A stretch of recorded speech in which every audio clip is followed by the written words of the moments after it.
누가복음 말씀입니다. 이제 오늘부터 누가복음 말씀을 우리가 함께 나누겠습니다.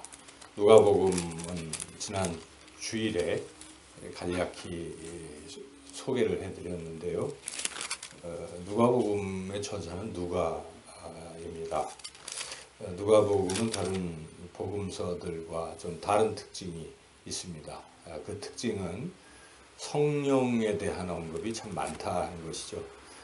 누가복음과 사도행전이 상하로 한 권으로 묶여 있는 것을 알 수가 있는데 같이 누가가 지은 것이죠. 그런데 사도행전을 우리가 성령행전이다 이렇게 일컫는 것처럼 누가복음 역시도 성령의 어떤 그런 역사함이 많이 나타나고 그런 언급이 많이 되어 있다. 그게 주요한 특징 중에 하나입니다.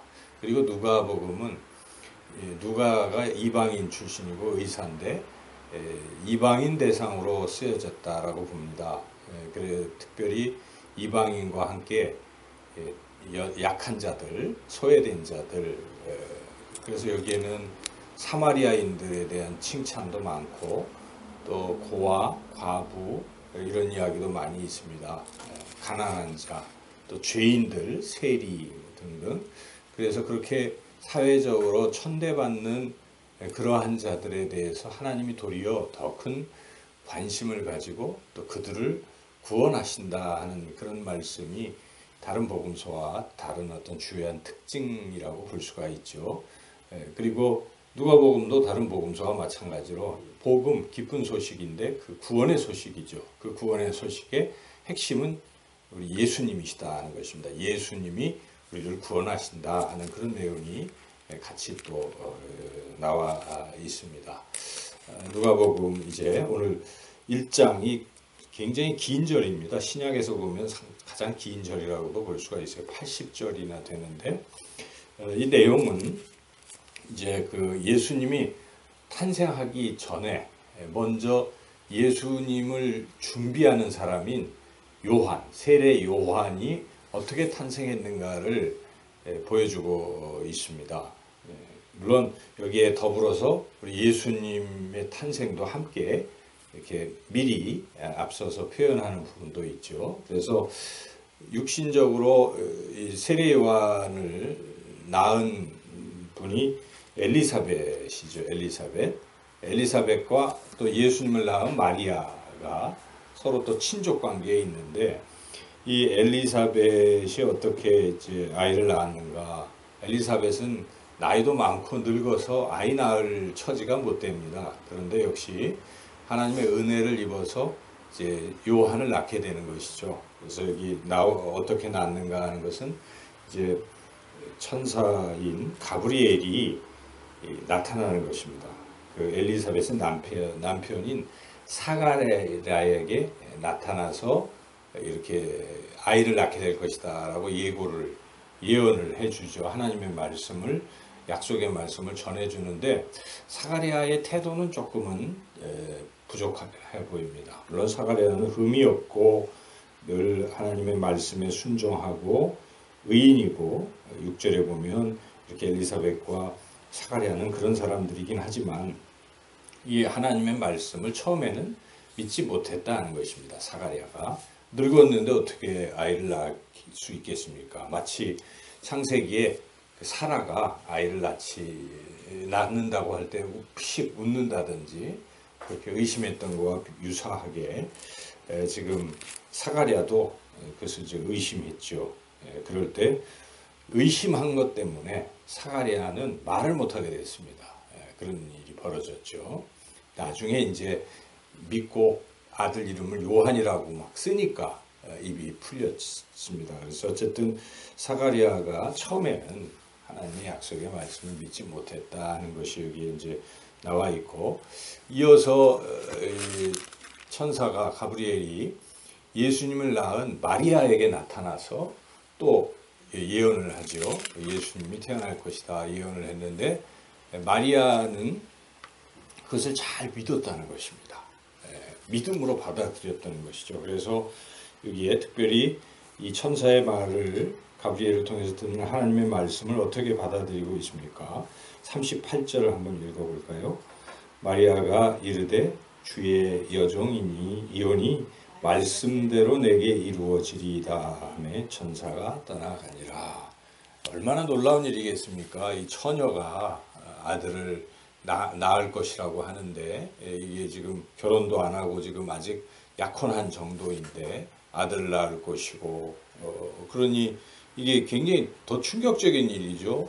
늙어서 아들을 낳는 정도가 아니라 처녀가 아들을 낳는 거니까 더 어렵지만은 역시 예수님의 어머니 된 마리아는 이거를 말씀을 받아들이는 것입니다.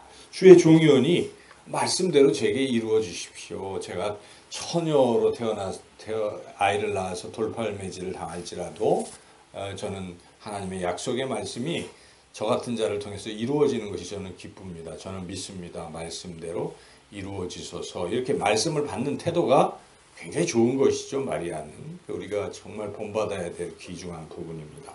이렇게 해서 이제 양쪽이 조금 비교가 되는데 여하튼 중요한 것은 이렇게 요한이 태어나고 예수님이 이 땅에 오시고 하는 그 부분은 목적은 하나입니다. 구원을 이루기 위한 것입니다. 여기에 그런 것들이 기록되어 있습니다. 많은 사람들을 하나님께로 돌아오게 하는 세례 요한이 그런 자가 될 것이다.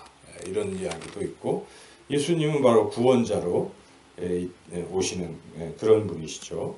여기 이제 구원이 주 목적인데 특별히 세례 요한이나 우리 예수님에게 또는 여기에 이렇게 구원의 역사의 도구로 쓰임받는 사람들에게 나타나는 중요한 특징이 하나 있는데 그것은 성령을 받는다는 것입니다. 성령의 충만함을 받는다. 역시 아까 말씀드린 대로 누가복음의 주요 특징이 그대로 드러나고 있습니다. 여기에 보면 이 사가랴도 나중에는 어떻게 됩니까? 성령의 충만함을 받아 막 예언을 합니다. 이 세례 요한이 앞으로 장차 어떤 일을 하게 될지 한마디로 예수님의 길을 예비하는 자가 될 것이다. 이제 그런 예언을 1장의 마지막 부분에서 할 때 그 사가랴가 그 예언을 하기 전에 먼저 한 것이 무엇입니까? 67절 읽어보시죠. 그 붙인 사가랴가 성령의 충만함을 받아 예언하여 이르되 이렇게 성령의 충만함을 받고 있다는 것이죠. 그리고 이 중간에 엘리사벳도 그 마리아가 이제 방문할 때 복중에서 막 세례요한 아기가 뛰놀고 주님 오실 것을 이렇게 알고 기뻐하고 할 때 역시 엘리사벳도 성령의 충만함을 받아서 그렇게 하는 것이죠. 41절 읽어볼까요?